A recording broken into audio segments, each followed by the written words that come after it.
नमस्कार.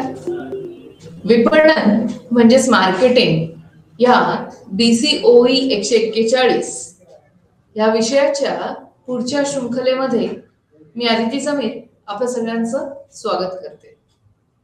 आजच्या या भागात आपण पुस्तिका नंबर 2 म्हणजेच ब्लॉक नंबर 2 याचा थोडासा अभ्यास करणार आहोत. यामध्ये उत्पादन म्हणजे वस्तू किंवा सेवा यांच्या संबंध अभ्यासामधला भाग हा इथे अपेक्षित आहे. अभ्यास करणं, वाचणं, त्याच्या नोट्स काढणं, त्याच्याबद्दल जास्त माहिती मिळवणं आणि सर्वात महत्वाचा विषय इथे असा होईल की आपल्याला बाजारपेठेतल्या आत्ताच्या चालू उदाहरणांची इथे चर्चा करणं हे इथे महत्वाचं ठरेल.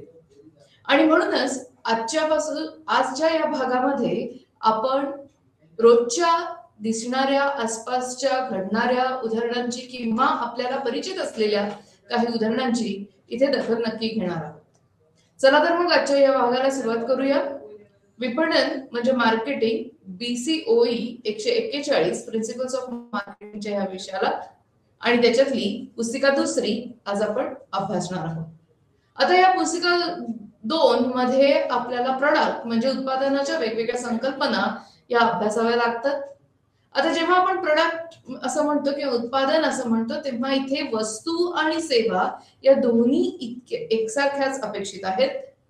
काही लोकांचा असा गैरसमज होतो, काही संशोधकही इथे वेगळ्या पद्धतीची मतं मांडतात आणि ते म्हणतात फक्त वस्तू असतील ज्याला आपण हात लावू शकतो, बघू शकतो, त्याची चव घेऊ शकतो कधी काही, किंवा त्याच्या आधी टेस्टिंग करू शकतो किंवा त्याचं परीक्षण करू शकतो, अशा असतील वस्तू त्याच इथे उत्पादन संकल्पनेमध्ये येतात. तर तसं नाहीये मैत्रिणींनो.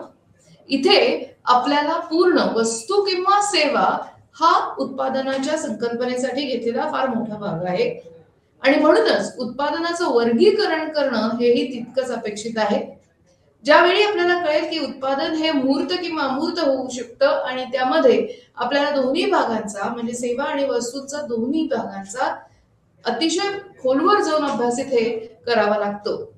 आता त्यावेळी आपल्याला असं लक्षात येईल की दोन्ही पद्धतीच्या विपणनाच्या काही अशा स्वतःच्या अशा खूबी आहेत किंवा स्वतःचा असा घाट आहे आणि जेव्हा आपण म्हणतो की वस्तूचं विपणन करूया तेव्हा त्याच्या वेगवेगळ्या शैल्या ज्या आहेत निर्माण केलेल्या गेल्या आहेत किंवा त्या ज्या उपयोगी पडू शकतात त्याचा आपल्या अभ्यासात आपण नक्की समावेश करूया. आजच्या या भागात तिसरा भाग आणि तिसरा धडा आपला हा चर्चा करतो नवीन उत्पादन निर्मितीचा. म्हणजे नवीन उत्पादनासाठी आपल्याला काय काय अपेक्षित आहे, कुठल्या प्रकारचं संशोधन अपेक्षित आहे, कुठल्या प्रकारचं परीक्षण अपेक्षित आहे, कुठली प्रक्रिया ही नवीन उत्पादनं निर्माण करतानाही आपण अनुसरावी असं अपेक्षित आहे, त्याचाही अभ्यास आहे. त्याचप्रमाणे आपण असं म्हणू शकतो की उत्पादन जीवनचक्रामध्ये म्हणजे प्रत्येक वस्तूचं किंवा सेवेचं हे एक जीवनचक्र असेल जसं माणसाचं असतं त्याचप्रमाणे वस्तू किंवा उत्पादनाचं सुद्धा एक जीवनचक्र असतं आणि त्याचा बाजारात जिवंत राहण्याचा जो कालावधी असतो असं आपल्याला इथे नक्की नमूद करता येईल, त्याला आपण उत्पादन जीवनचक्र असं म्हणू शकतो. आता याबरोबरच चौथ्या धड्यामध्ये किंवा चौथ्या छोट्याशा या युनिटमध्ये आपल्याला असं दिसतंय की चिन्हांकन आणि वेष्टन, काही लोक याला संवेष्टन असंही म्हणतात.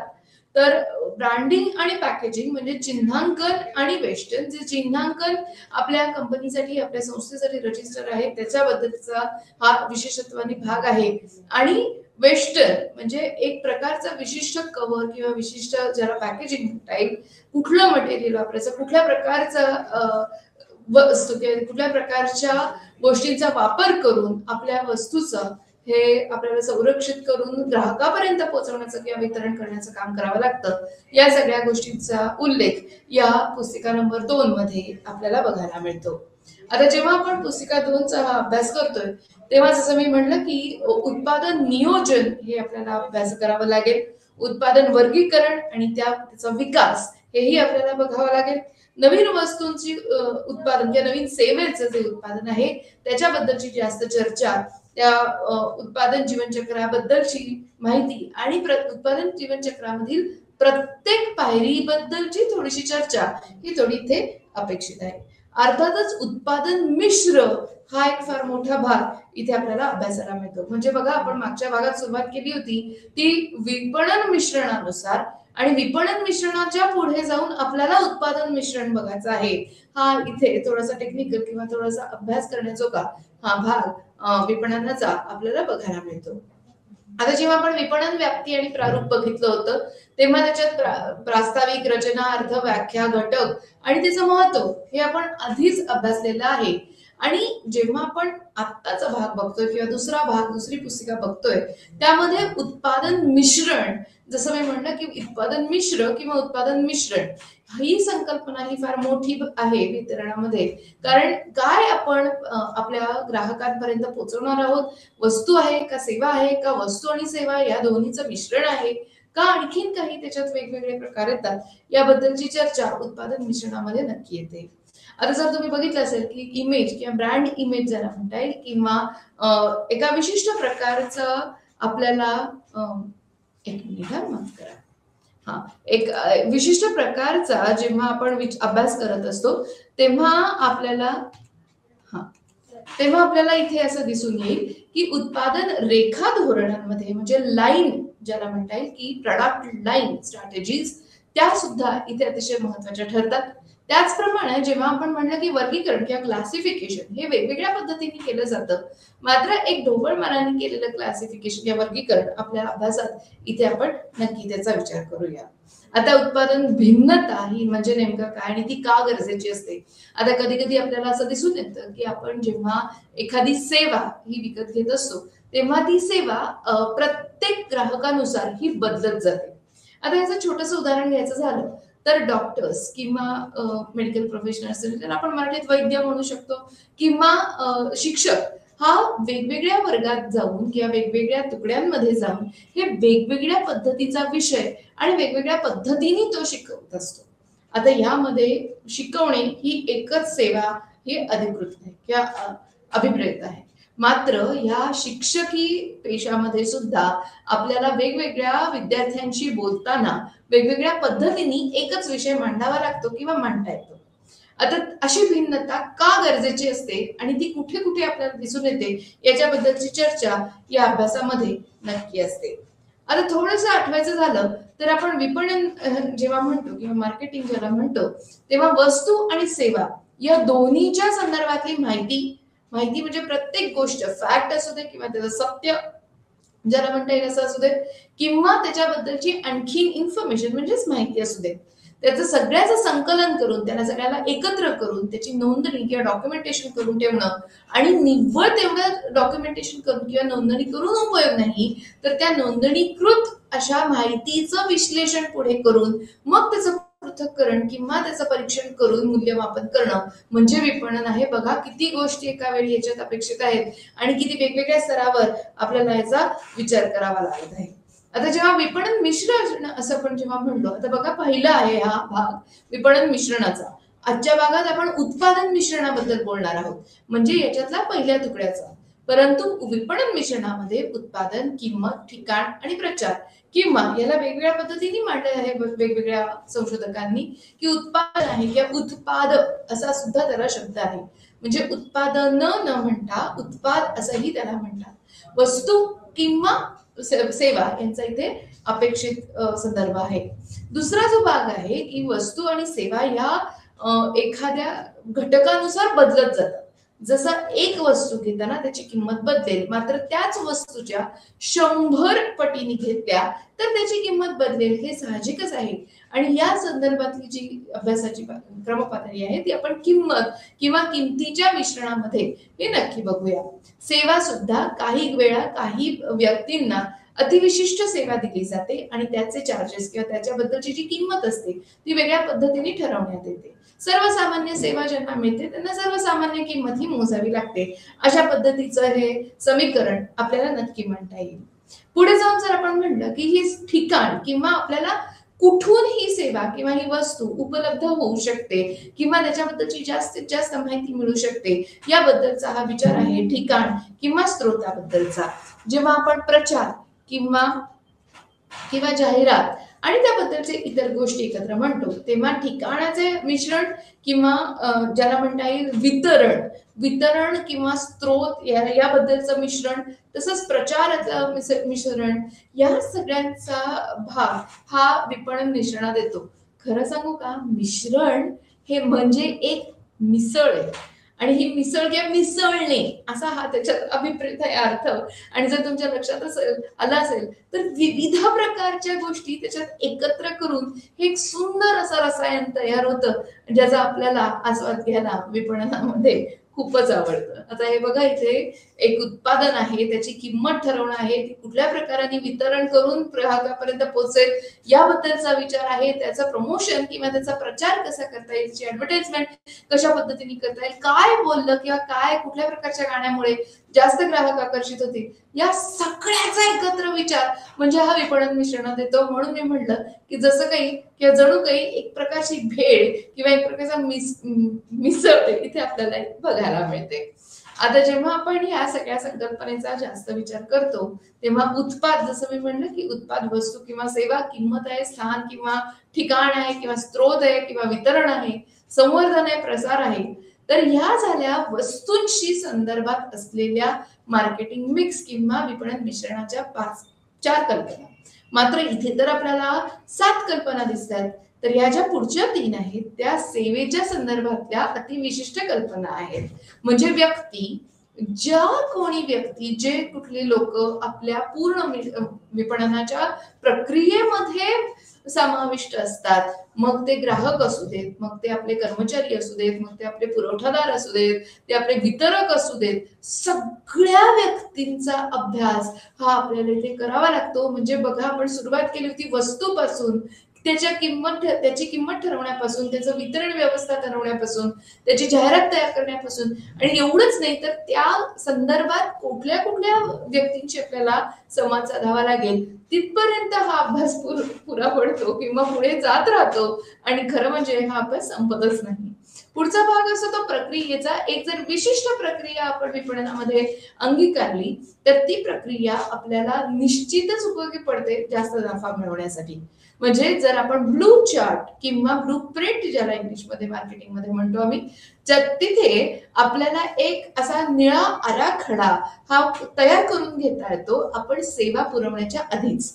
म्हणजे सेवा पुरवण्याआधी आपल्याला त्या पूर्ण सेवेचा विचार करून कोण कुठली जबाबदारी पेलेल, पार पाडेल आणि चांगल्या पद्धतीने ग्राहकांना सेवा पुरवेल, अशा पद्धतीचा हा आराखडा असतो. कॉन्टॅक्ट पॉइंट्स ज्यांना म्हणतात, कोणाशी संपर्क साधण्याची गरज आहे ग्राहकांनी, या सगळ्या गोष्टींचा विचार करून, म्हणजे कुठल्याही, समजा आपण दवाखान्याचा विचार केला तर कुठल्याही दवाखान्यात गेल्यापासून किंवा जाण्यासाठी आपण वेळ निश्चित केल्यापासून ते त्यांचं पूर्ण बिल किंवा त्याचे पैसे किंवा चार्जेस किंवा किंमत ही पूर्ण देईपर्यंतच्या सगळ्या प्रक्रिया या एका पाठोपाठ एक असा त्याचा विचार करून त्याचा एक आराखडा हा निळ्या रंगात मांडला जातो. त्याला ब्लू प्रिंट असं म्हणतात. आता या सगळ्या आराखड्यावर आपली प्रक्रिया निश्चितच अवलंबून असते आणि इथे आपल्याला समजू शकतं की कुठे ग्राहक जास्त समस्येला तोंड देतील किंवा प्रश्न त्यांना पडतील किंवा कधी कधी खूप गर्दी होईल किंवा एकाच ठिकाणी खूप गोंधळ उडेल. तर ह्या सगळ्या गोष्टींचा विचार जर आपण आधीपासून केला तर त्या विचारांमुळे आपल्याला एक ईज ऑफ मार्केटिंग किंवा ज्याला म्हणता येईल की एक अतिशय सुरेख असा, अडथळा न येणारा असा आपल्याला रस्ता हा विपणनासाठी मिळू शकतो. म्हणून प्रक्रिया ही महत्वाची असते, त्याचाही अभ्यास आपल्याला करावा लागतो. शेवटचा भाग जो आहे याच्यातला तो आहे भौतिक पुराव्याचा, ज्याला फिजिकल एव्हिडन्स असं म्हणतात. आणि फिजिकल एव्हिडन्स म्हणजे ज्या गोष्टींवर ती सेवा अवलंबून आहे. जसं बघा, फिजिओथेरपिस्ट एखादा दवाखाना असेल किंवा क्लिनिक असेल, त्याच्यासाठी लागणारे जे इक्विपमेंट्स आहेत किंवा मशीन्स आहेत किंवा यंत्र सामग्री आहे ती निश्चितच एका डेंटिस्टच्या दवाखान्याशिवाय किंवा दंत विश्लेषकाच्या किंवा वैद्यकीय क्षेत्रात काम करणाऱ्या वेगवेगळ्या संशोधकांच्या वेगवेगळ्या गरजा आपल्याला इथे बघू शकतो आपण किंवा मांडू शकतो. म्हणजे प्रत्येकाचा दवाखाना हा वेगळ्या पद्धतीने असणार आहे. म्हणजे निव्वळ आयुर्वेद आणि होमिओपॅथी असंच नव्हे तर अगदी ॲलोपॅथीमध्ये सुद्धा वेगवेगळ्या अतिविशिष्ट सेवा पुरवणाऱ्या डॉक्टरांच्या वेगवेगळ्या दवाखान्यांमध्ये लागणारी यंत्रसामुग्री ही वेगवेगळी असू शकते. त्यांच्या इथे बसण्याची पद्धत ठेवलेली असते पेशंटसाठी किंवा रुग्णांसाठी, ती सुद्धा वेगवेगळी असू शकते. आणि म्हणून त्याला भौतिक पुरावा निर्माण करणं की हो ही अशा प्रकारची सेवा इथे दिली जाते आणि तुम्ही निश्चितच योग्य ठिकाणी आले आहात ही सेवा पूर्ण करून घेण्यासाठी किंवा सेवेचा लाभ घेण्यासाठी. तर या सगळ्याचा विचार आपल्याला विपणन मिश्रणामध्ये हा करावा लागतो. आता जेव्हा विपणन मिश्रणातून आपण पुढे जाऊन वस्तू किंवा उत्पाद मिश्रण असं म्हणतो, त्याच्या आधी उत्पादन म्हणजे नेमकं काय आहे हे बघावं इथे असं मला वाटतं. आणि म्हणूनच आपण जर याच्या व्याख्या बघितल्या तर आपल्याला असं लक्षात येईल की विल्यम जे स्टॅन्टन असू देत किंवा फिलिप कोटलर असू देत, जेरॉम मॅकार्थी असू देत, ज्यांनी जेरॉम मॅकार्थींनी तर आपल्याला 4 P's दिले होते, म्हणजे प्रोडक्ट, प्राइस, प्लेस, प्रमोशन, हे जे 4 मार्केटिंगचे फार महत्वाचे पी आहेत किंवा मिश्रणातले विपणन मिश्रणाचे 4 जे घटक आहेत ते महत्वाचे, त्याची कल्पना जेरॉम मॅकार्थी दिलेली होती. तर ते असं म्हणतात की उत्पादन हे केवळ त्यांच्या संदर्भात कार्यात्मक किंवा सौंदर्यात्मक किंवा अशा वैशिष्ट्यांचं असं नुसतं नाहीये, तर आपल्याला जास्त याचा विचार करून, जसं आपण मागच्या स्लाइडमध्ये बघितलं की त्याचा अतिशय खोलात जाऊन आपल्याला विचार करावा लागतो. वस्तू असू दे, सेवा असू दे, ती सेवा कशी तयार करायची, कशी ग्राहकांपर्यंत पोहोचवायची, त्याची किंमत काय ठरवायची, त्याच्यासाठी आपण कुठल्या पद्धतीचा प्रचार प्रसार करणार आहोत, या सगळ्याचा विचार एकत्रितरित्या करावा लागतो. आणि म्हणून आपल्याला या सगळ्यासाठी सगळ्यात पहिली पायरी असते ती उत्पादन निश्चित करण्यासाठी. आता जेव्हा आपण उत्पादन असं म्हणतोय तिथे मी परत एकदा तुम्हाला आठवण करून देते की आपण इथे उत्पादन म्हणजे वस्तू असं निव्वळ न म्हणता वस्तू आणि सेवा असं दोन्ही इथे उल्लेख आहे. जर इथे उजवीकडे बघितलं तर उजवीकडे आपल्याला आपल्या पुस्तिकेमधलं चित्र दिसतंय. तर मराठी ह्याच्यातलं जे भाषांतर आहे ते आपल्याला एका युनिव्हर्सिटीनी निश्चितच इथे उपलब्ध करून दिलेलं आहे. आता इथे जर आपण प्रोडक्ट्स किंवा उत्पादन म्हणलेलं आहे तिथे आपल्याला वापरावर म्हणजे on the basis of its use, durability असं जर आपल्याला बघायचं असेल तर त्याच्याबद्दल आपल्याला इथे बोलता येतं. ग्राहकांना उपयोगी पडणारी वस्तू किंवा उत्पादन अशी याची इथे विभागणी आपल्याला करता येईल. म्हणजे घरी वापरणाऱ्या वस्तू आणि औद्योगिक वस्तू असंही थोडासा इथे वर्गीकरणाचा भाग आपण म्हणू शकतो. याच्या पुढे जाऊन जर विचार करायचा झाला तर आपल्याला टिकाऊपणावर आधारित असंही या उत्पादनावर विचार करता येईल. म्हणजे सर्व्हिसेस किंवा सेवा ज्या असतात ना त्या अजिबात टिकाऊ नसतात बघा. म्हणजे एखाद्या व्यक्तीने शिकवलं तर ते विसरून जातं, त्याच वर्गात संपून जातं, परत तसंच्या तसं शिकवणं ते शिक्षकालाही करता येत नाही किंवा शिकवता येत नाही, किंवा एकदा चुकलेला आपला वर्ग परत आपल्याला तो जसाच्या तसा मिळत नाही. अर्थातच आपलं हे जे माध्यम आहे ते न किंवा टिकाऊ नसणाऱ्या या सेवेला टिकाऊ करण्यासाठीच हे माध्यम आपण अंगीकारलेलं आहे. म्हणजे हा जो प्रश्न पडला होता आपल्याला की वर्गात शिक्षकांनी शिकवलेलं काही तासातच किंवा काही क्षणातच हे नष्ट पावतं, शिक्षक वर्गाबाहेर गेला की तो तास आपल्याला परत मिळत नाही.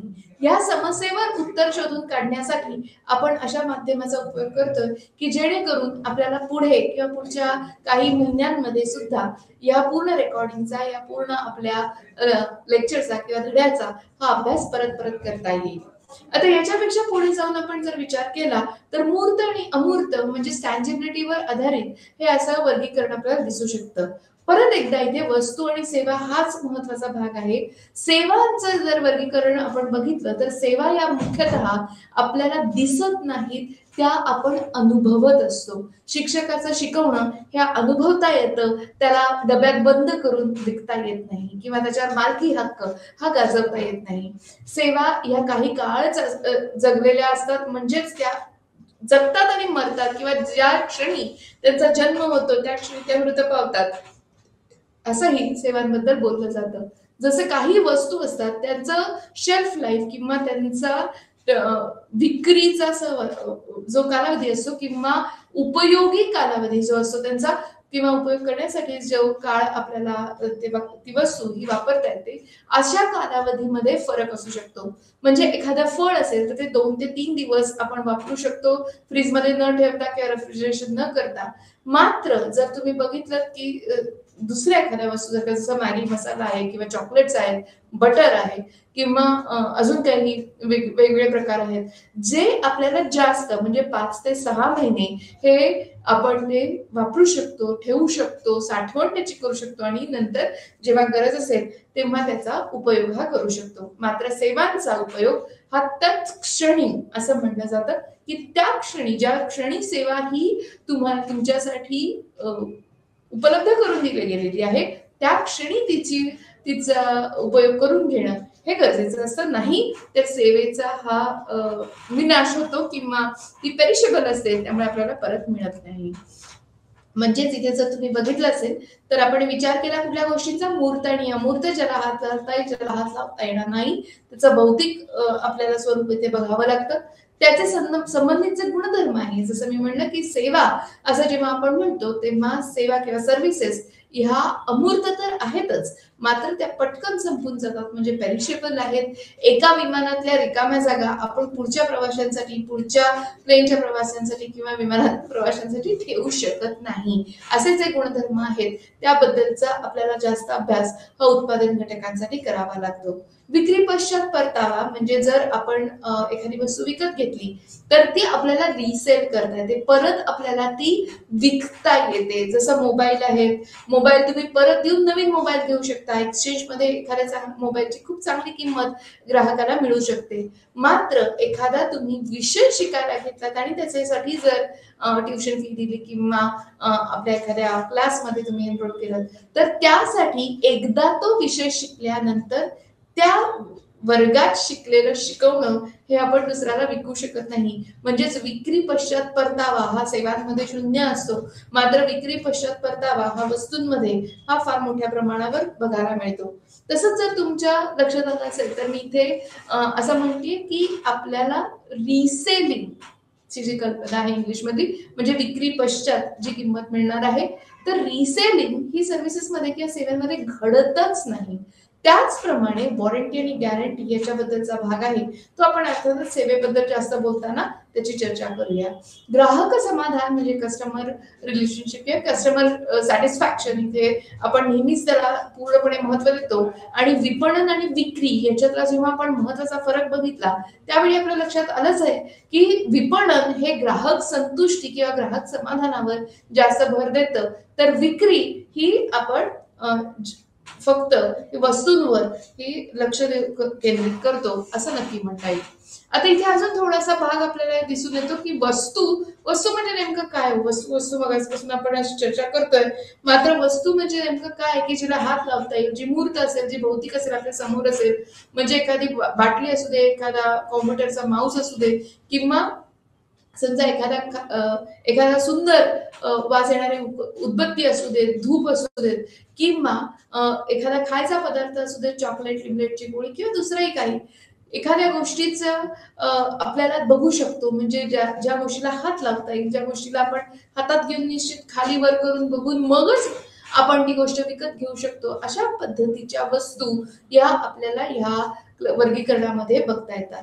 आता या सगळ्या वस्तूंसाठी एक अतिशय आकर्षक रंग आणि वेष्टन बांधणी ही अपेक्षित असते. म्हणजे जसं मी मगाशी म्हटलं की मॅगी मसाला असेल तर त्याच्यावरचं जे पिवळ्या रंगाचं प्लास्टिकचं कव्हर असतं त्याला वेष्टन असं म्हणतात मराठीत, आणि त्या पद्धतीच्या वरच्या या वेष्टनाचा भाग आपण निश्चितच तो रंग आणि त्याचा आकार, त्याची बांधणी ही आपल्या डोक्यामध्ये नक्की बसलेली असते. बघा, तुम्ही जर एखाद्या दिवशी खरेदीला गेला असाल तर वेगवेगळ्या पद्धतीच्या वेष्टनांवरून आपल्याला वेगवेगळ्या वस्तू चटकन ओळखता येतात.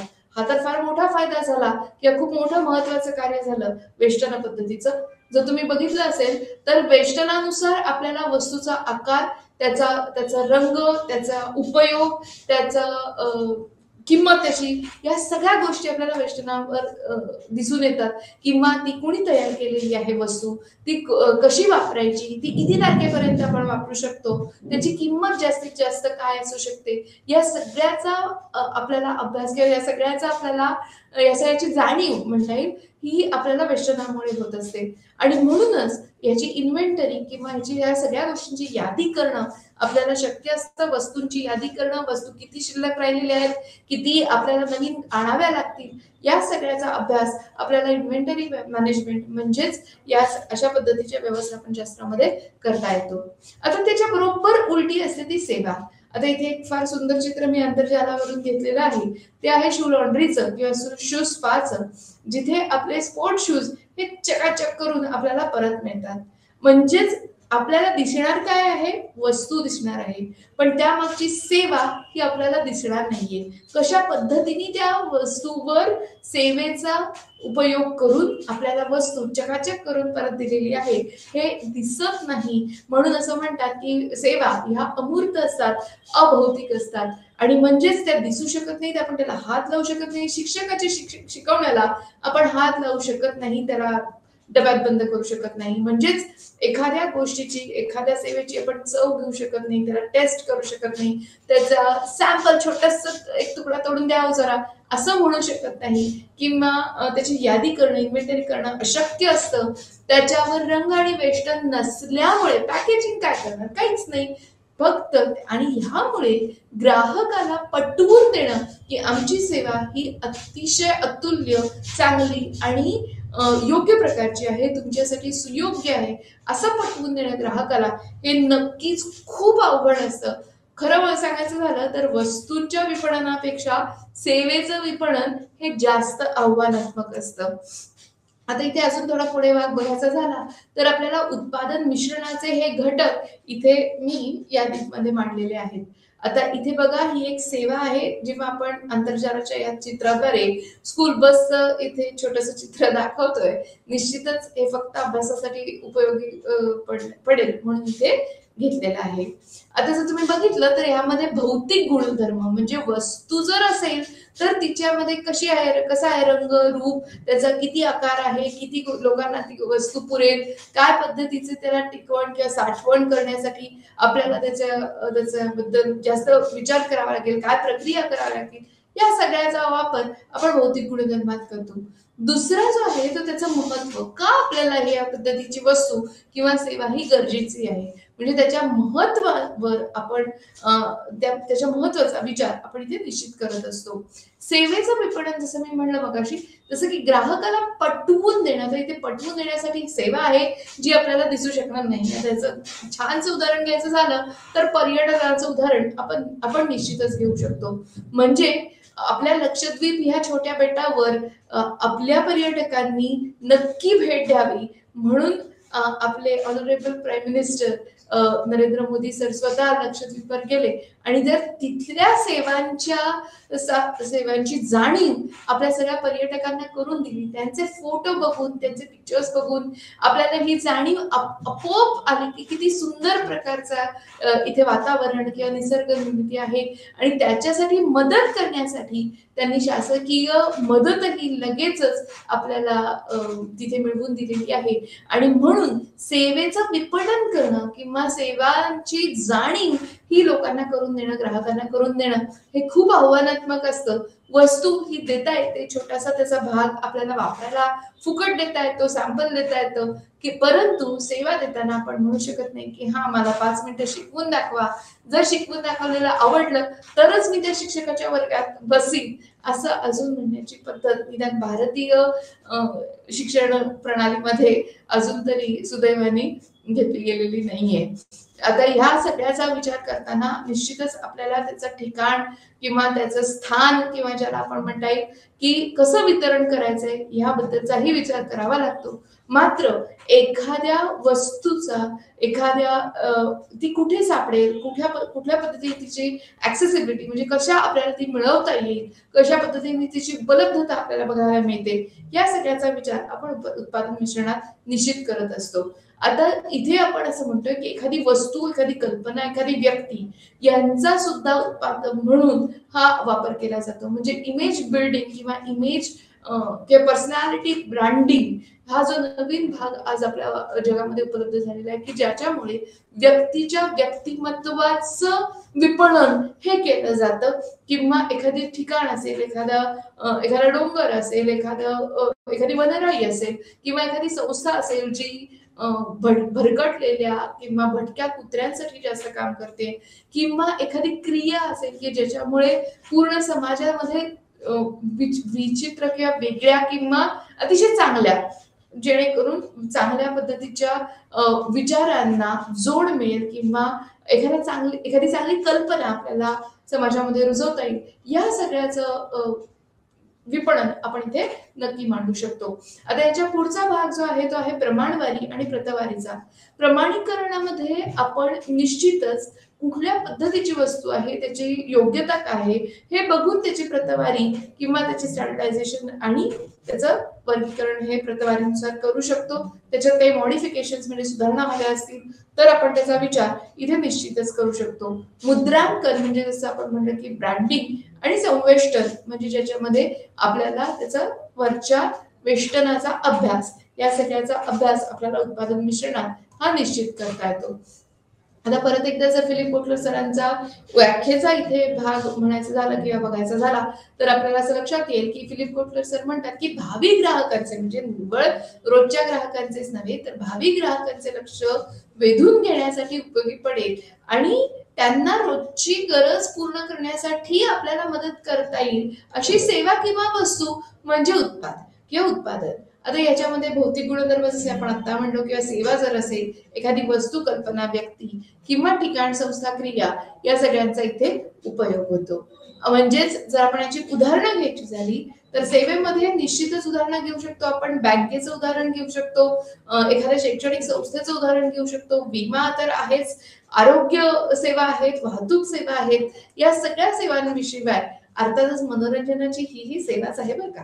म्हणजे या सेवांशिवाय आपलं आयुष्य आज अपूर्ण आहे असं नक्की म्हणता येईल. अर्थातच काया सेवा पूर्ण करण्यासाठी आपल्याला काही वस्तूंची गरज पडते.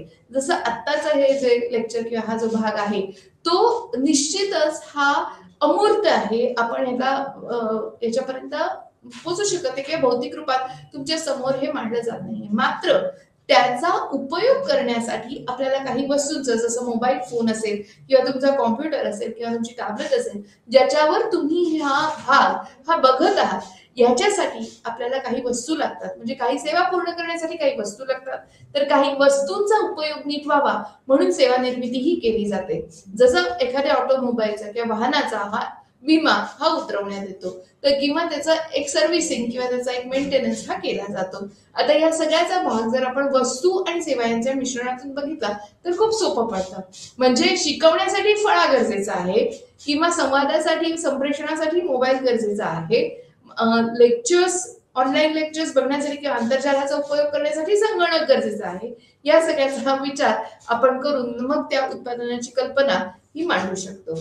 आता एखादी मांडलेली कल्पना किंवा एखादी आयडिया जर आपल्याला सोसायटीपर्यंत किंवा समाजापर्यंत पोहोचवायची असेल की व्याघ्र प्रकल्प आहे जिथे वाघांसाठी काही जास्त सुविधा केलेली आहे किंवा तो एक पूर्ण प्रभाग जो आहे तो संरक्षित वन प्रभाग असतो आणि म्हणून अशा प्रकारची कल्पना की वनांचं संरक्षण किंवा जलसुरक्षा ज्याला म्हणता येईल किंवा पूरग्रस्त सहाय्य निधी, या सगळ्या गोष्टींची कल्पना जी असते ती रुजवण्यासाठी आपल्याला निश्चितच उत्पादन मिश्रणाचा विपणनात फार मोठा उपयोग होतो. काही व्यक्ती असतात, काही व्यक्तिमत्व असतात ज्यांना विपणनाची गरज असते. जसं राजकीय नेते त्यांच्या निवडणुका जिंकण्यासाठी याचा निश्चित उपयोग करतात. काही सिने नट किंवा क्रिकेटपटू असतात, मोठमोठे सेलिब्रिटी असतात. अर्थातच आजकाल फक्त ह्या संदर्भात नव्हे तर वेगवेगळे युट्यूबर्स आहेत, OTT प्लॅटफॉर्म्सवरचे वेगवेगळे पर्सनॅलिटीज किंवा व्यक्तिमत्व आहेत ज्यांना विपणनाची ही गरज पडते. आता यामध्ये दुसरा भाग बघितला आपण की ठिकाण. आता हे ठिकाण कुठलं असू शकतं, कुठलंही असू शकतं. इनफॅक्ट कितीतरी वेळा आपल्याला आत्ताच आपण जसं म्हणलं की लक्षद्वीप हे एक ठिकाण आहे, त्याचा आपल्याला विपणन हे नक्की करता येईल. किंवा एखाद्या देशाचंही विपणन हे केलं जायचं. जसं भूतान आजपर्यंत किंवा आतापर्यंत हा वेडिंग डेस्टिनेशन म्हणून खूप प्रसिद्ध होता, किंवा बाहेरच्या देशातून लग्न करण्यासाठी लोक तिथे भूतानमध्ये जात होते. अर्थातच याच्यासाठीही आपल्याला निश्चितच भारतीय शासन आणि मोदी सर आपल्याला नवीन नवीन कल्पना या मांडत असतात, की जर भारतीय असू आपण तर निश्चितच भारतात लग्न करणं हे फार मोठं प्रशंसनीय काम ठरेल, कारण त्याच्याबद्दलची जी पूर्ण अर्थव्यवस्था आहे ती आपल्या भारतातच राहील आणि भारतातल्या वेगवेगळ्या पर्यटन ठिकाणांना त्याच्यामुळे विपणन करण्याची गरज पडणार नाही. आता जर तुम्ही पुढे बघितलं तर काही संस्था असतात, त्यांना विपणनाची गरज असते. मग या संस्था नफा मिळवणाऱ्याही असू देत किंवा नफा न मिळवणाऱ्या जसे एनजीओ असतात त्याही असू देत, या सगळ्या संस्थांना विपणनाची मदत ही होऊ शकते. काही वेगवेगळ्या क्रिया किंवा प्रक्रिया असतात, ज्याला म्हणतो आपण की संवर्धन प्रक्रिया असते किंवा दानधर्म असतो, किंवा काही ठिकाणी स्किल ट्रेनिंग किंवा कौशल्य विकास केंद्रे असतात ज्यांना विपणनाची गरज असते. पैसे घेणं न घेणं हे त्या संस्थेवर हे अवलंबून असतं. आता याचा पुढचा भाग बघायचा झाला तर या सगळ्या वस्तू किंवा या सगळ्या सुविधा सेवा ज्या आहेत त्या त्यांच्या गरजा ग्राहकांच्या ह्या पूर्ण करत असतात. म्हणजे मग त्या गरजा भौतिक असू देत, आर्थिक असू देत, सामाजिक, मानसिक, किंवा या सगळ्या गुणांचा एकत्रितरित्या विचार करून आपल्याला ह्या ग्राहकांच्या गरजा ह्या पुरवायच्या असतात. आता ह्यावरती आपल्याला परत एकदा असं म्हणावं लागेल की वेस्टर्न मूल्य अमूर्त मूर्त म्हणजे स्पर्श जर आपल्याला करता येत असेल तर ह्या सगळ्याचा उत्पादनासाठी एक फार मोठा विचार हा आपल्याला करावा लागतो. काही वेळा अडचण येणार असेल किंवा आली असेल तर त्यामध्ये आपण कोणाशी संपर्क साधावा ह्याची माहिती सुद्धा आपल्याला निश्चितच इथे दिसू शकते. जसं आपण मागच्या वेळी हे उदाहरण घेतलं होतं, हे फक्त अभ्यासासाठी घेतलेलं उदाहरण आहे आणि मला निश्चित खात्री आहे की हा अभ्यास म्हणूनच इथे बघितला जाईल. म्हणजे मॅगी मसालाचा जर आपण वेस्टर्न बघितलं तर या प्रकारची माहिती ही आपल्याला दिसून येते. उत्पादन रेखा म्हणजे प्रोडक्ट लाईन असं जेव्हा इथे म्हणतोय, तिथे प्रोडक्ट लाईन म्हणजे एक पूर्ण समूह असतो एकाच प्रकारची विविध उत्पादने असण्याचा. अर्थातच आता इथे आपण निश्चितच थोडंसं उदाहरण घेऊया.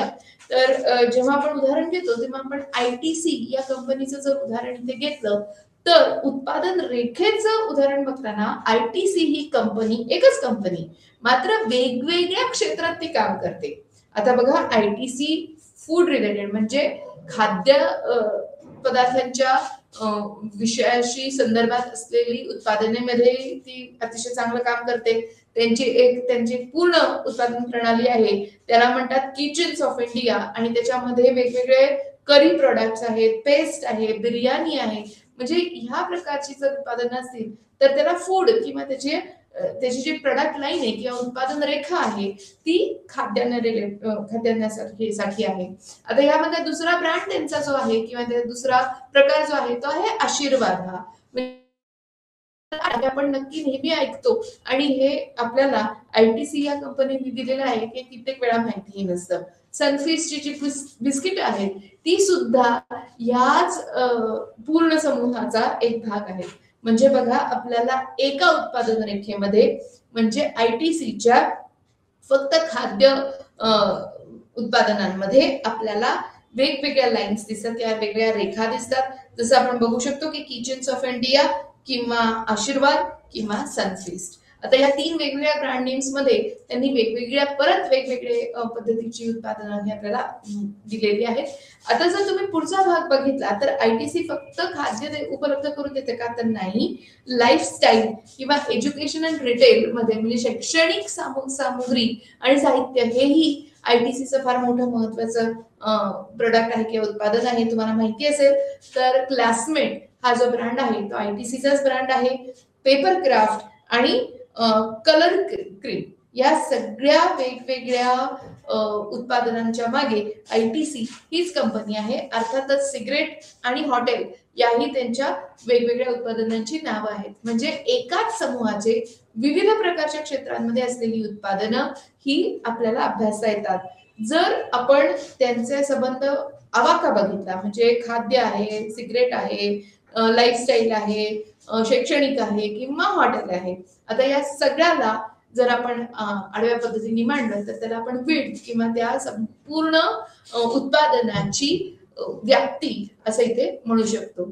आता इथे जर उत्पादन मिश्रणाचा नवीन उत्पादनांचा विचार केला किंवा नवीन पद्धतीच्या उत्पादनांची निर्मिती करण्यासाठी काय करावं लागेल असा जर थोडा विचार केला तर इथे तुम्हाला बघू शकता तुम्ही की बाजारात पाठवण्याच्या आधी या सगळ्या गोष्टींचं परीक्षण होणं हे नितांत गरजेचं असतं.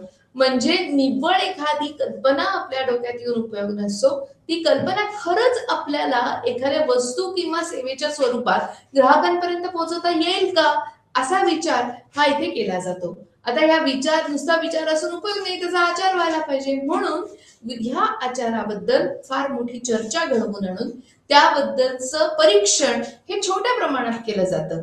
म्हणजे ती कल्पना खरंच प्रत्यक्षात उतरवता येईल का याचा हा विचार हा जास्त बिझनेस ओरिएंटेशन किंवा ज्याला म्हणतात बिझनेस अनालिसिस किंवा व्यवस्थापन शास्त्राच्या दृष्टिकोनातून याचा अभ्यास केला जातो.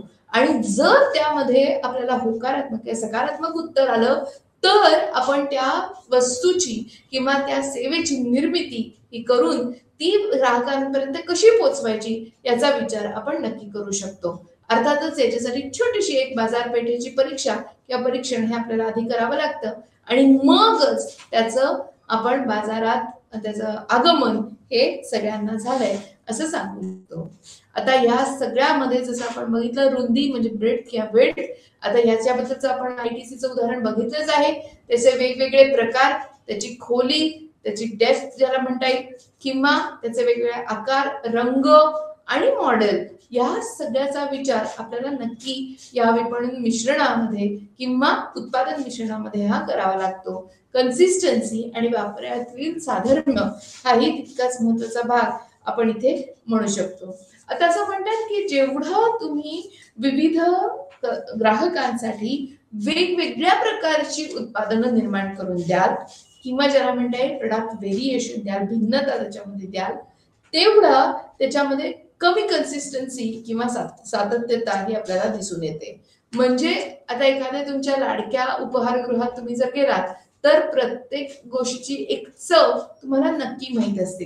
काही लोक वर्षानुवर्ष एकाच ठिकाणी एकच पदार्थ खायला जातात का, त्याच्यात कन्सिस्टन्सी असते, त्याच्यात सातत्यता असते. तिथे गेला की चवीत बदल जर घडलेला असेल तर त्याचा काही अर्थच राहणार नाही. म्हणजे एक विशिष्ट वास किंवा एक सुगंध ज्याला म्हणता येईल असा तुम्हाला तिथे ओढत असतो, खेचून नेत असतो की जेणेकरून तुम्ही ते उत्पादन नक्कीच आपल्यासाठी खरेदी कराल. आता यामध्ये जर तुम्ही बघितलं तर वेगवेगळा विचार जेव्हा आपण करतो तेव्हा ही उत्पादनं वेगवेगळ्या पद्धतीने ग्राहकांपर्यंत पोहोचत असतात. आता एक विशिष्ट उत्पादन असेल, एक स्वतंत्र ब्रँड नेम त्याच्या मागे असेल तर त्याच्या संदर्भातला विचार जर आपण करायचा झाला तर एक छोटंसं उदाहरण देते. आपण ऍपल आयफोन असं नेहमी ऐकतो. आता आयफोनचं उदाहरण घेतलं तर सगळेच एकदम नक्कीच उत्सुक असतात की कशा पद्धतीने या गोष्टीचा इथे अभ्यास केला आहे. कारण ऍपल आयफोन हा तकनिकी किंवा तंत्रज्ञान विषयक अतिशय मोठा आविष्कार असंच म्हटलं जातं. आणि आयफोन हा ही पहिली अशी वस्तू होती की जिथे फोन मध्ये आपल्याला स्क्रीन टच मुळे कुठल्याही प्रकारचं गाणं किंवा म्युझिक हे ऐकता येत होतं. म्हणजे बघा अशा पद्धतीने सुरुवात झालेला iPhone one in its own category असं ज्याला म्हणता येतं की सगळ्यात पहिला हा बाजारपेठेतला तो प्रमुख होता असं म्हणता येईल. आणि म्हणून जर तुम्ही अभ्यास केला असेल तर साधारण 2021 पर्यंत 2 बिलियन म्हणजे साधारण तुम्हाला सांगायचं झालं तर 200 बरं का, प्लीज लक्ष द्या नक्की, 200 कोटी पर्यंत त्याचं प्रोडक्शन हे वाढलेलं होतं. म्हणजे एवढे प्रचंड आयफोन हे विकले गेलेले होते. आता एवढे आयफोन कुठे विकले, कसे विकले आणि मग त्याचं पुढे काय झालं हा सगळा वेगळा विषय आहे. मात्र इतकं मोठं उत्पादन आणि इतक्या मोठ्या कंपनी सगळ्यांपर्यंत पोहोचणं हे किती महत्वाचं आहे आज नफा मिळवण्यासाठी हे आपल्याला नक्की लक्षात येईल. आता याच्यामध्ये अजून एक भाग झाला तो आहे स्वतंत्र ब्रँड किंवा एक स्वतःची प्रतिमा ही ग्राहकाच्या मनात निर्माण करण्याचा. त्याच्यासाठी मी तुम्हाला इथे उदाहरण दिले बर्बेरी नावाच्या एका आंतरराष्ट्रीय उत्पादकाचं. आता हा जो ब्रँड आहे किंवा ही जी कंपनी आहे ही स्वतःला अतिशय प्रीमियम ब्रँड म्हणून ओळखू इच्छिते किंवा ग्राहकांनी तिला ओळखावं अशी त्यांची इच्छा असते. आता बर्बेरी नावाचा जो ब्रँड आहे त्यांनी काय केलं, 2017 मध्ये जवळजवळ 28.6 मिलियन पाऊंड एवढ्या किमतीचे कपडे आणि परफ्युम्स ही डिस्ट्रॉय केली, फेकून दिली, जाळून टाकली. फेकून तर दिलीच नाही, कापून टाकली, डिस्ट्रॉय केली. का तर त्यांना कमी किमतीत या वस्तू ग्राहकांपर्यंत पोहोचवायच्या नव्हत्या. बघा म्हणजे किती महत्वाचा भाग आहे. एक चांगला ब्रँड म्हणून त्यांना जगात आपली ओळख निर्माण करून घ्यायची होती. राहिलेल्या वस्तू किंवा जास्त अतिरिक्त झालेल्या वस्तू त्यांना कमी किमतीत ग्राहकांपर्यंत पोहोचवणं हे मंजूर नव्हतं. म्हणून सबंध उपलब्ध असलेलं उत्पादन, ज्याला इन्व्हेंटरी म्हणता येईल, ते सगळे राहिलेले उत्पादन हे त्यांनी डिस्ट्रॉय केलं, फेकून दिलं नाही, कचऱ्यात टाकलं नाही, तर चक्क जाळून टाकलं. आता अशा पद्धतीचा जो अभ्यास आहे तो आपल्याला निश्चितच नवीन नवीन पैलू याचे सांगू शकतो. आता आणखीन एक भाग झाला तो आहे विक्रेत्याच्या यादीत स्थान. आता उत्पादन घटक म्हणतोय तेव्हा आपण वितरणाबद्दल फार मोठा अभ्यास इथे करतच असतो. मात्र जर तुमच्या लक्षात आलं असेल तर सगळ्या पद्धतीने प्रचार प्रसार आणि वितरण हे वस्तूंचं आणि सेवांचं हे केलंच जातं. मग मनोरंजनाच्या मार्फत सुद्धा त्यांचं वितरण हे करता यावं किंवा त्या वितरणासंदर्भातली माहिती त्यांना मिळावी असाही एक भाग हा कंपन्या निश्चित करत असतात. उदाहरणादाखल आपण जेम्स बॉन्डची मूवी घेऊ शकतो. जेम्स बॉन्डच्या पिक्चर्स मध्ये तुम्ही नक्की कितीतरी वेगवेगळ्या ब्रँड्सच्या वस्तू या बघितल्या असतीलच. मात्र एक आठवण करून देते, 1995 साली जेव्हा 17वा जेम्स बॉन्डचा पिक्चर प्रदर्शित झाला, त्याचं नाव होतं गोल्डन आय, आणि त्यामध्ये त्यांची नेहमीची कार किंवा गाडी प्रदर्शित न करता त्यांनी BMW ह्या कंपनीची गाडी ही जेम्स बॉन्ड बरोबर दाखवली. आणि तुम्हाला माहितीये मित्रांनो, ज्या वेळी ज्या महिन्यात तो ती मूवी किंवा पिक्चर प्रदर्शित झाला त्याच महिन्यात BMWला 9,000 कार्सची ऑर्डर ही मिळाली. म्हणजे बघा किती त्याच्यामुळे डिमांड किंवा त्याच्यामुळे अपेक्षा या ग्राहकांच्या बदलू शकतात, त्यांची जाणीव बदलू शकते, त्यांना एक अतिशय नितांत गरज जाणीव अशी भासू शकते की आपल्याला ह्याच पद्धतीची वस्तू, ह्याच पद्धतीची सेवा ही घ्यायची आहे. आता याचा अभ्यास आपण निश्चितच केलाय. प्रोडक्ट लाईनचा, वेगवेगळ्या प्रोडक्ट लाईन्स मध्ये ITCचं उदाहरण घेतलं आपण की शैक्षणिक साहित्य आहे, खाद्यपदार्थ आहेत किंवा सिगरेट आहे, हॉटेल्स आहेत, लाईफस्टाईल आहे. तर या वेगळ्या वेगळ्या गोष्टींमध्ये किती परत वेगवेगळे फरक आहे किंवा विड्थ आहे, त्याची रुंदी आहे, खोली आहे आणि उंची आहे, असं आपण लांबी आहे असं आपण म्हणू शकतो. आता ही जी धोरणं आहेत, धोरणं म्हणजे स्ट्रॅटेजीज ज्याला म्हणता येईल, त्या स्ट्रॅटेजीजचा वेगवेगळ्या किंवा त्या धोरणांचा विचार करून आपल्याला पुढे जायचं असतं, नफा हा मिळवून द्यायचा असतो संस्थेला. आणि म्हणून इथे आपण इथे बघू शकतो की उत्पादन मिश्रणाचा विस्तार करणं आपल्याला फार मदत करू शकतं. अर्थातच ह्याचं महत्व काय, असं जर पहिला प्रश्न जर तुमच्या मनात भेडसावत असेल तर सगळ्यात महत्वाचा उपयोग आहे तो नफा मिळणं. उत्पादन मिश्रणाचा विस्तार करून आपण वेगवेगळ्या ग्राहकांपर्यंत वेगवेगळ्या गोष्टी अतिशय विनासायास पोहोचवू शकतो. आणि म्हणून उत्पादन मिश्रणाचा वापर हा नफा वृद्धीसाठी हा सर्वतोपरी केला जातो. उत्पादन रेषेचे आकुंचन म्हणजे जर एखादी वस्तू विकली जात नसेल तर ते तोट्यात असलेलं उत्पादन बंद करणं हेही तितकंच गरजेचं ठरतं. गुणवत्ता टिकवून प्रतीमध्ये जर बदल घडवून आणला, जर तुमच्या नावाला जर थोडी हानी पोहोचणार असेल तर जसं बर्बेरीने केलं तसं ग्राहकांपर्यंत कमी किमतीत वस्तू पोहोचून न देणं हे सुद्धा एक धोरण उत्पादनातलं फार मोठं ठरू शकतं. म्हणजे शैलीमध्ये बदल करणं किंवा वेगवेगळ्या ग्राहकांना वेगवेगळी उत्पादनं उपलब्ध करून देणं हेही तितकंच महत्वाचं आहे. जसं मी मगाशी म्हणलं की एखादा कायदेशीर तज्ञ किंवा कायद्याचा तज्ञ, एखादा लॉयर हा वेगवेगळ्या क्लायंट्सला किंवा त्याच्या वेगवेगळ्या ग्राहकांना वेगवेगळा सल्ला देत असेल आणि द्यावा अशीच अपेक्षा असेल, म्हणजेच उत्पादन हे भिन्न आहे आणि म्हणून त्याची धोरणं आणि त्याची किमती, त्याच्या पद्धती या उत्पादनाच्या भिन्नतेवर निश्चितच अवलंबून असतात. त्याच्या पुढे जाऊन विचार करायचा झाला तर आजचं जग हे स्पर्धात्मक जग आहे आणि हे मी सांगायला नकोच अर्थात, परंतु ती स्पर्धा जर तुम्ही नीट बघितलं असेल तर किंमत युद्ध हे आपल्याला सगळीकडे दिसून येतं. म्हणजे एका मार्केट प्लेअरनी किंवा एखाद्या स्पर्धकाने थोडी किंमत कमी केली की दुसरा नक्की त्याच्यापेक्षा जास्त कमी करतो. आता या सगळ्याचा अर्थातच लाभ हा ग्राहकांना होत असतो, परंतु तरी जर तुम्ही बघितलं असेल तर काही ठिकाणी किंमत फार कमी आहे म्हणजे चांगली नसणार वस्तू, हाही भाग ग्राहकांच्या डोक्यात येऊ शकतो किंवा त्याची कल्पना अशी सुद्धा येऊ शकते. म्हणजेच बघा, उत्पादन मिश्रणावर काम करणारे घटक जर आपण बघितले तर ते एवढे मोठे आहेत की लोकसंख्या वाढीपासून ग्राहकांच्या उत्पन्नापर्यंत आणि ग्राहकांना मिळणाऱ्या वर्तणुकीपर्यंत सगळे घटक हे उत्पादनावर किंवा उत्पादन मिश्रणावर हे करत असतात. स्पर्धात्मक जग जे आजकाल आहे की तीव्र स्पर्धा आहे आणि त्यामुळे नफ्यावर हा परिणाम होणारच आहे. अर्थातच काही खूप अतिशय चांगल्या बुद्धिमान अशा कंपन्यांनी एकत्र येऊन किंमत ठरवणे असाही त्याच्यातनं समस्येतून पळवाटही काढलेली आहे. अर्थातच कायदेशीर चौकटीमध्ये या गोष्टी बसत नाही म्हणून त्याची चर्चा आपण इथे नक्की टाळूया. पुढे जाऊन विचार करायचा झाला तर संशोधन, नवीन उत्पादन हा भाग उत्पादन मिश्रावर हा सतत काम करतच असतो. म्हणजे नफावृद्धी, नवीन ग्राहक मिळवण्यासाठी याचा फायदा होतो, नवीन भागीदार, नवीन पुरवठादार आपल्याला याच्यामुळे मिळू शकतात. प्रति युनिट म्हणजे प्रत्येक वस्तू मागे किंमत आपल्याला कमी करण्यासाठी उत्पादन भिन्नता ही आपण वापरू शकतो. काही वेळा म्हणजे जसं आपण अगदी सोपं आणि अगदी छोटं उदाहरण आहे की जून महिना आला की नवीन शाळा सुरू झाल्यावर वह्यांच्या अवेलेबिलिटी किंवा उपलब्धतेत आपल्याला वाढ झालेली दिसते, त्यांच्या किमती कमी जास्त झालेल्या दिसतात किंवा पावसाळ्यामध्ये छत्र्यांचंही तसंच उदाहरण आहे. म्हणजे हंगामी चढाव उतार हे आपल्याला नक्की दिसून येऊ शकतात इथे.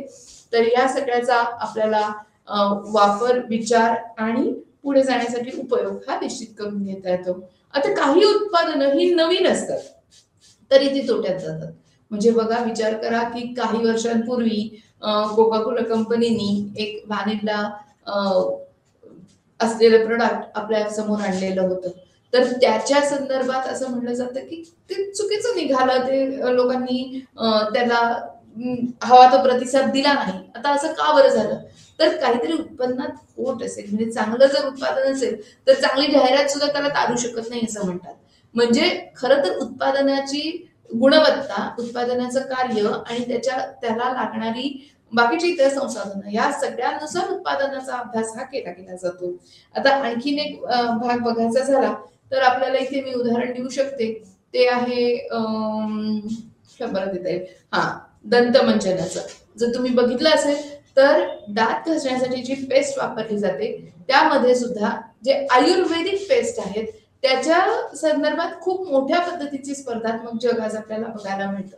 म्हणजे आधी विको वज्रदंती होती, त्याच्यानंतर काही लोकल किंवा अतिशय छोट्या प्रमाणावर काम करणारे ब्रँड्स असे हेही भारतात होते. मात्र आता बाहेरून आलेले जे ब्रँड्स आहेत किंवा हिंदुस्तान युनिलिव्हरचे जे ब्रँड आहेत किंवा कोलगेट आहे, क्लोजअप आहे, यामध्येही आता तुम्ही बघितलं असेल तर दंतकांती किंवा विको प्रमाणेच त्यांनी सुद्धा आपल्या उत्पादनामध्ये आयुर्वेदिक घटकांचा हा भाग मिसळलेला आहे.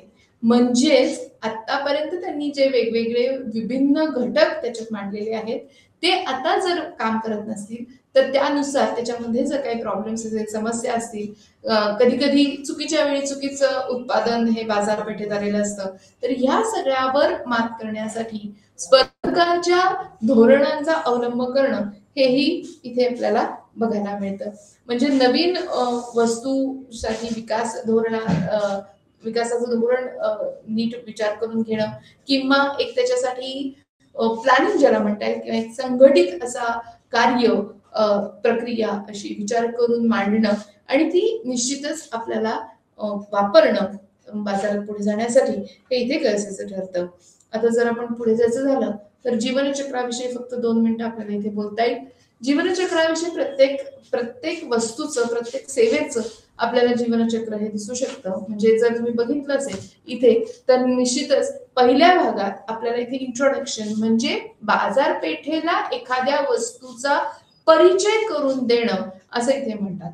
म्हणजे नवीन एखादी ओळख वस्तूची आपल्याला इथे बघायला मिळते, जेणेकरून हे तंत्रज्ञान विषयक परिचय हा जास्त असतो. आता ह्या पहिल्या ज्या टप्प्यात एखाद्या वस्तूच्या ही वस्तू बाजारपेठेत नवीन आहे. जर तुम्ही ते पुस्तिकेचं चित्र बघत असाल तर तुमच्या सहज लक्षात येईल की टाइम म्हणजे वेळ आणि जर नफा आणि त्याचा झालेला सेल्स म्हणजे त्याची विक्री, ह्या ज्या 3 आपल्याला रेखा दिसत आहेत त्याच्यातली सेल्स ही रेखा शून्यापासून सुरू होते, मात्र प्रॉफिट ही रेखा शून्याच्या खाली सुरू होते, म्हणजे त्याची वजा अशी ही नोंदणी इथे करण्यात आलेली आहे.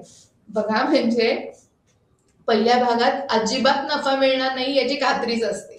नफा कसला आपल्यालाच आपले कष्ट हे तिथे घालावे लागतात. बघा म्हणजे हे सगळं चित्र हे मानवी आयुष्याशी खूप साधर्म्य दाखवतात. काही पहिली आयुष्याची वर्ष ही आपण आई वडिलांवर अवलंबून असतो, त्यांच्या पैशाचा उपयोग करत असतो आणि जर बघितलं तसंच काही चित्र आपल्याला इथे नक्की दिसले. म्हणजे काही पहिल्या भागामध्ये आपल्याला आई वडिलांच्या परिश्रमाचा पुरेपूर उपयोग करून घेणं हे अपेक्षित असतं, तर तोच भाग हा इथे परिचयाच्या किंवा पहिल्या अशा आपल्या अवस्थेमध्ये जीवनचक्रात वस्तूच्या दिसून येतो. दुसरा भाग जो आहे तो ग्रोथ किंवा ज्याला वाढ वृद्धी असं म्हणता येईल, की अतिशय वेगाने बाजारपेठेवर कब्जा करणारी काही उत्पादनं असतात की थोड्याच कालावधीत अतिशय लोकप्रिय होतात. ती खूप लोक त्याच्याबद्दलची विचार करतात आणि त्या वस्तूचा हा उपयोग करून घेण्यासाठी पटकन त्या वस्तू विकत घेतात. त्यामध्ये या कंपनीचा, या ब्रँडचा, या वस्तूचा ही वाढ किंवा वृद्धी बाजारपेठेतली किंवा त्याचा मार्केट शेअर ज्याला म्हणतात किंवा बाजारातला हिस्सा हा फार मोठ्या प्रमाणावर चढता आलेख दाखवतो. तिसरा भाग जो असतो तो असतो परिपक्वतेचा. म्हणजे सगळ्यांना ह्या वस्तूविषयी किंवा सेवेविषयी चांगलीच माहिती असते, जागरूकता असते, लोकांना त्याच्याबद्दल नवीन काही नसतं, मात्र त्या वस्तूची गरज असल्यामुळे ती वस्तू त्याच पद्धतीने किंवा एकाच पद्धतीने आपल्याला चढाव उतार मागणीतले दाखवत असतं. आता जर शेवटचा भाग म्हणला, आता बघा इथे म्हणजे मानवी आयुष्याशी जर याच्यातलं साधर्म्य आपण बघत होतो तर पहिल्या ह्याच्यात बालपण आलं, दुसऱ्या ग्रोथ किंवा वाढ ह्या पायरीमध्ये आपण तारुण्य असं म्हणू शकतो, इथे ज्याला वाढ वृद्धी असं दिसतं. आणि तिसरा जो प्रकार आहे तो परिपक्वता मॅच्युरिटी ज्याला म्हणता येईल, ते आपल्याला गृहस्थाश्रमामध्ये दिसू शकतं की व्यक्ती स्थिरस्थावर झालेली आहे आणि नवीन नसून एक चांगलं आयुष्य मार्गी लागलेलं आहे असं आपल्याला या जीवनचक्रात दिसतं. आता शेवटच्या भागामध्ये घट आहे किंवा अगदीच जर ती वस्तू बाजारपेठेतून काढून टाकायची असेल, थांबवायचं असेल त्याचं जर उत्पादन, तर त्यामध्ये मानवी जीवनातील मृत्यू ह्या गोष्टीशी त्याचा संदर्भ लावता येईल. म्हणजे डेथ किंवा डिक्लाइन ज्याला इंग्लिशमध्ये म्हणतात, ही अशी परिस्थिती असते ती शेवटच्या काही वर्षात आयुष्याच्या हे नवीन काही करण्याची क्षमता न ठेवता या पूर्ण उत्पादनात घट होऊन त्याच्याबद्दलचा प्रचार करणं किंवा त्या वस्तूचा प्रचार करणं हे थांबवलं जातं, त्याचं प्रमोशन थांबवलं जातं, त्याच्यावर जास्त कष्ट घेणं हे थांबवलं जातं आणि आहे त्या परिस्थितीत शक्य असेल तर सर्वायवल, नाही तर डिक्लाइन, अशा या पद्धतीने हे जीवनचक्र वस्तूचं किंवा सेवेचं हे पूर्ण केलं जातं. आता या संपूर्ण गोष्टींचा अभ्यास आपल्या पुस्तिकेत खूपच खोलवर जाऊन केलेला आहे. मी तुम्हाला नक्की असं सांगेन की तुम्ही पुस्तक जरूर वाचा, कारण पुस्तक वाचल्यामुळे तुम्हाला अजून नवीन नवीन संकल्पना, नवीन नवीन गोष्टी या नक्की मिळू शकतात. आता एक छोटस उदाहरण जाण्यापूर्वी तुमच्या मनात सांगून जाते की स्टारबक्स ही जी कॉफी आहे त्याचं टाटा व्हेंचर आहे, जगभर आपल्याला ह्याच्या साधारण 30,000 अशा वेगवेगळ्या स्टोर्सचा विस्तार झालेला दिसतो. 2021 मध्ये त्यांची 30,000 स्टोर्स जगभरामध्ये होती आणि 80 वेगवेगळ्या देशांमध्ये त्यांचा हा मोठा विस्तार झालेला होता. आता ह्यांचा जर आपण प्रोडक्ट डेव्हलपमेंट किंवा त्यांच्या उत्पादनाचा जर अभ्यास केला आपल्याला, तर आपल्याला सगळ्यात महत्वाचा घटक जो दिसतो तो आहे सातत्यतेचा. म्हणजे त्यांची चव, त्यांचा ब्रँड, त्यांचा अरोमा ह्या किंवा एक सुंदर असा सुगंध, एक कॉफी बीन्स भाजून त्याची जी पावडर केल्यावर किंवा त्याची पूड केल्यावर जो येणारा सुगंध असतो, तो येणारा सुगंध ही त्यांची नक्कीच बाजारपेठेवर हुकूमत गाजवण्याची गुरुकिल्ली आहे असं म्हणता येईल. भारतामध्ये त्यांनी टाटा व्हेंचर्स बरोबर केलेलं जे पूर्ण व्यावसायिक समीकरण आहे ते जर तुम्ही बघितलं तर तुमच्या असं लक्षात येईल की रॉ मटेरियल किंवा कच्चा माल हा भारतातून घेतला जातो आणि हा जो विदेशी ब्रँड आहे स्टारबक्सचा, त्याचे तुम्ही जर कप बघितले तर कप सुद्धा अतिशय इको फ्रेंडली किंवा ज्याला म्हणतात की पर्यावरण पूरक असे त्यांनी आपल्याला उपलब्ध करून दिलेले आहेत. त्यांची कॉफी हाऊसेस जी आहेत ती शक्यतो लाकडी पद्धतीने सजवलेली असतात. म्हणजे वेगवेगळ्या पद्धतीचा वापर करून वस्तू आणि सेवा ही ग्राहकाला जास्त आकर्षित करतील या पद्धतीने तयार करणं आणि त्यांचे जास्तीत जास्त उपयोग होईल ग्राहकाला अशा पद्धतीने, म्हणजे स्टारबक्स सुद्धा ऑनलाईन आपल्याला त्यांची उत्पादनं उपलब्ध करून देतच आहे, परंतु वेगन म्हणजे दुधाचा वापर न करता करण्यात आलेली तयार करण्यात आलेली जी उत्पादनं आहेत त्यामध्येही आता आपल्याला स्टारबक्सचा फार मोठ्या प्रमाणावर भाग असलेला दिसून येतो. या सगळ्या केस स्टडीज किंवा छोट्या छोट्या उदाहरणांसकट आजचा आपला भाग तुम्ही पूर्ण ऐकून घेतलात त्याबद्दल मी तुमचे मनपूर्वक आभार मानते. परत भेटू पुढच्या भागात पुढच्या मंगळवारी. तोपर्यंत धन्यवाद.